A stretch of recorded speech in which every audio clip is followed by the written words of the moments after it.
केरळात मान्सून लवकरच आगमन होणार असल्याचा अंदाज हवामान खात्याने वर्तविला असून मात्र त्यापूर्वी महाराष्ट्रासह देशातील अनेक ठिकाणी मान्सूनपूर्व पाऊस झोडपून काढत आहे। राज्यात मागच्या काही दिवसांपासून पाऊस सुरू आहे। राज्यात आजही पावसाचे वातावरण आहे। हवामान खात्याने आज राज्यातील जळगावसह अनेक जिल्ह्यांना पावसाचा अलर्ट देण्यात आला आहे। राज्यात कोकण, मध्य महाराष्ट्र, मराठवाडा आणि विदर्भात ढगाळ वातावरण कायम राहणार असून काही भागात पावसाची शक्यता असल्याने अलर्ट जारी करण्यात आले आहेत। पुणे, पालघर, ठाणे, मुंबई, जळगाव, छत्रपती संभाजीनगर, जालना आणि हिंगोली या जिल्ह्यांमध्ये हलक्या ते मध्यम स्वरूपाच्या पावसाची शक्यता वर्तवण्यात आली आहे।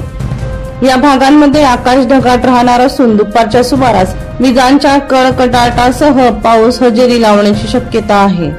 पोलीस राऊंड न्यूजचे मुख्य संपादक शेखर सोनवणे यांचा रिपोर्ट, नाशिक।